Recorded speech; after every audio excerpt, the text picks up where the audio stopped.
Hello, gorgeous souls. Welcome. I wanted to share a story and some mythology around Demeter, Ceres, as we're going to journey through this video, and how she deeply impacts your own birth chart, your natal chart, and how she is expressed in your own story, your own life. And here she really shows us where we can harvest, where we grieve, where we naturally nurture others, perhaps where we didn't feel nurtured or abandoned in our childhood. And it really, really helps us see ourselves from a deeper lens. And it's such a joy and so much fun to play in this realm of magic. And this is why I love archetypal work. This is why I love goddess work, because we can see ourselves in their story.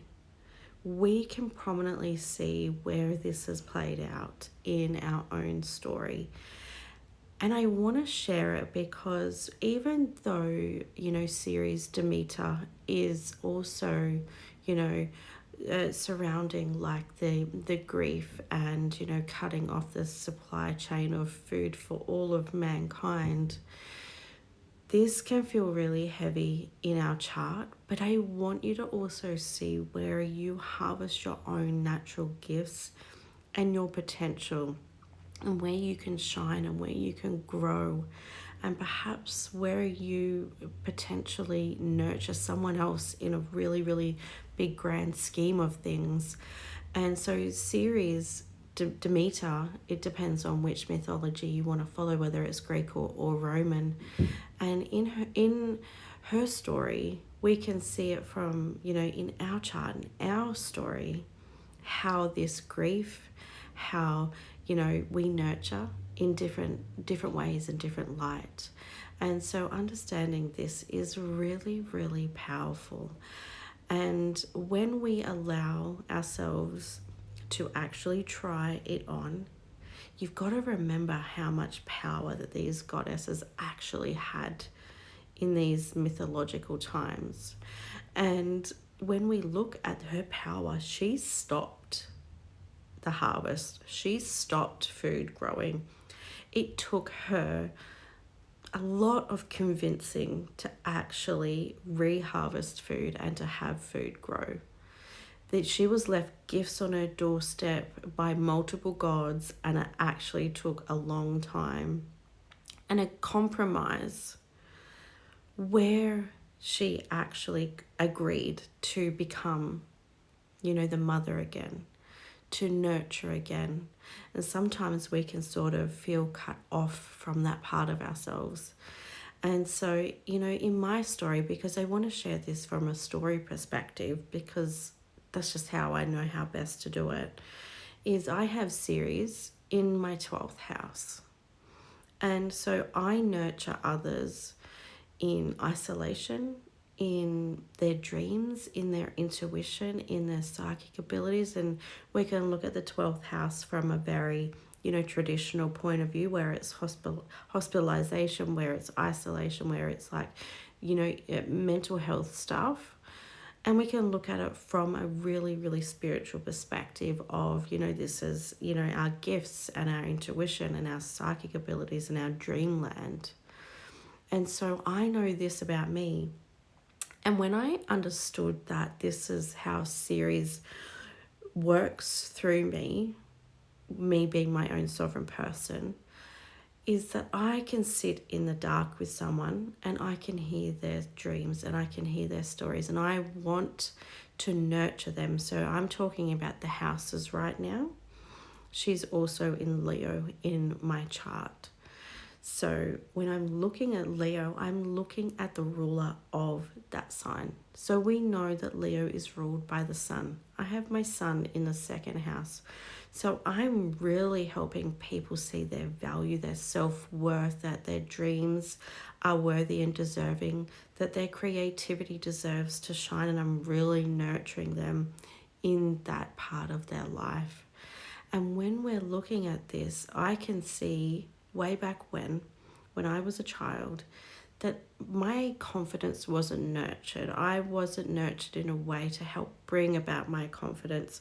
I was allowed to remain the shy girl and not step through, essentially the ring of fire and to build my confidence. I've had to grow my confidence as an adult, and that has been somewhat more challenging and a little bit more difficult. So this is where we can see that, where we perhaps have been nurtured or not nurtured growing up. So we always add in the flavor of what the ruler is of your Ceres placement, because that's going to add the depths. And then we go into that aspects, like what is that aspecting in your chart, which adds another layer. And so Ceres is all about understanding your gifts, your natural born gifts, because she naturally grew the earth, the food, the harvest. She naturally nourished everyone around her. She's the mother. She's like the great mother.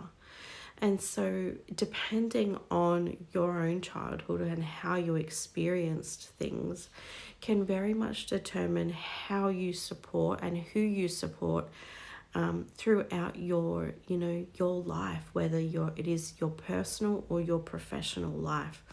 And it is so interesting to understand how these archetypes can really help us understand what we're here to do and who we're here to become.